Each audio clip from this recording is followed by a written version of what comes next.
With so many players continuing to push the envelope on these silver events, we need to talk about where they stand and what the future of silver events will look like.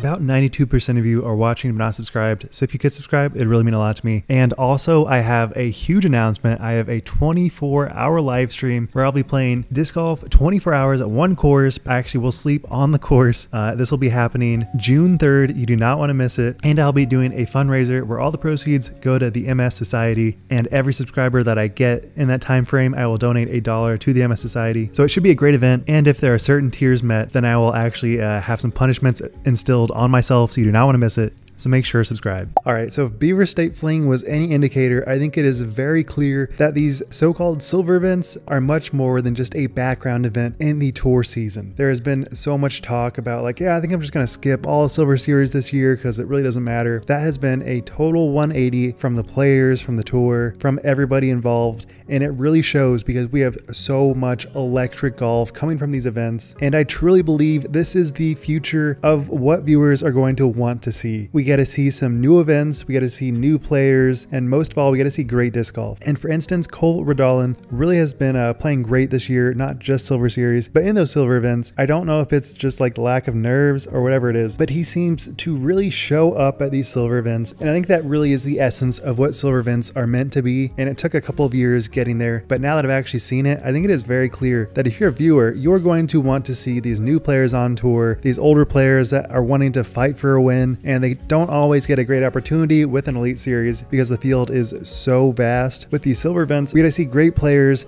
show their skills, and I think they might actually have a small degree of better performance at these courses because they're not threatened by the stress of playing bad at elite series. They can just kind of do their thing and not have to have this huge weight, oh, I have to appease my sponsors because it's an elite series and I really want to show well. They can just throw the disc like they do, and you get to see some amazing putts. We've had already some of the most electric throws in the entire year from these silver events. Like, of course, this weekend with Jennifer Allen getting that ace on hole 1 in the final round. But also we've had some amazing throw-ins from Sarah Hokum, and then just overall amazing stories like Sayananda destroying the competition, including Kristen Tatar. And while I do believe that the greatest disc golf comes from these high-stress moments where if you win, you get a whole bunch of money, a big recognition at like a major, say for instance. But we can't always have those moments every single point in the season. So having these little breaks where people are less inclined to play an event, but we still get a huge competition in the field really makes a great experience. There are a couple of instances, especially in FPO, where the amount of high competition is lacking, but overall I would say that is not really a concern for this year.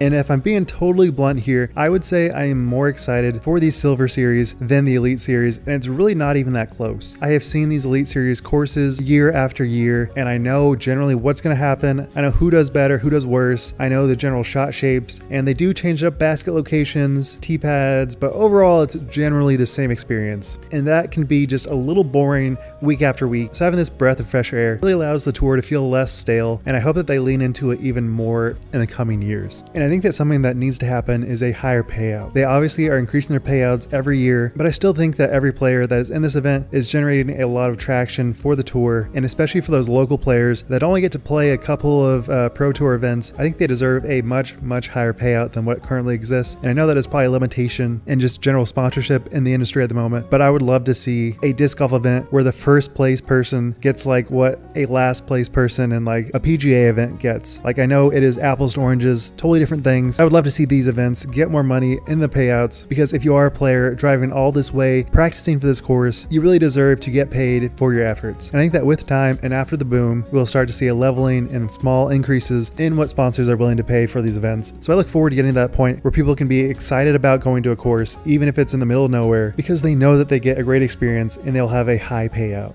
And I think if you are the pro tour, you have to really assess what degree of value are we getting from these elite series events. Obviously you get a certain degree of consistency. You know what the spectators will look like, you know generally what the spectator experience will look like. You can generally plan for the network reception, and you've already played this course before, so if you're a filmer, you know where to film. And overall it is much easier, but I do not believe easier is really that important when everybody involved is generally less intrigued in this event because it has been done to death. There is obviously the point of historical impact, like say for instance USGGC, an amazing course that has been here forever, but as a player in Kansas, I have to say, as much as we play Emporia, I think it needs to be dropped as an Elite Series because it has been played so much, it's so dull, and we can get so much better disc golf courses. And I have played in these tournaments, I've watched these tournaments, and I truly believe that we have so much more potential that we have not tapped into yet. And I bet all of you guys probably feel the same way because you have played courses in your local city and it is monumentally more interesting than a course you would see on the Pro Tour like Emporia. And it just really hurts to see that because we are hindering the sport of disc golf based on the fact that things have been done the same way over and over, and we can expect a certain level of consistency, which is important. But as an innovative sport such as disc golf, I truly believe that we need to make these innovations by diving into what makes these Silver Series so good and really make them the essence of what the new tour looks like. And I think a major player in that, if possible, would be getting a lot more events in the European circuit. Obviously, you have to worry about all the US players getting to Europe, but if we already have a bunch of Finnish players that are happy to spend months on tour in the US, then I think vice versa should be equally as important. Now, I know there's probably a lot of players on tour that don't even have the money to afford the current tour right now, so playing in Europe may not sound that feasible. But if we can get to that moment, I would love to see even just maybe 3 or 4 events on the European circuit and getting to see what that version of disc golf looks like, because currently it is really not tapped into all that much. And if we're opening up Europe, we might as well open up Japan because there is a great Japanese disc golf scene that very few people even know about, and I think it would really add to the whole worldwide aspect of disc golf because right now it is often just US players with a couple of European players sprinkled in. But with that said, what do you guys think? Do you think Elite Series are more interesting, or do you think, in the same boat as me, that silver events have been proving themselves to be more interesting week after week? I would love to know what you guys think. Thank you so much for watching. Make sure to subscribe. Wild Runs signing out. Peace.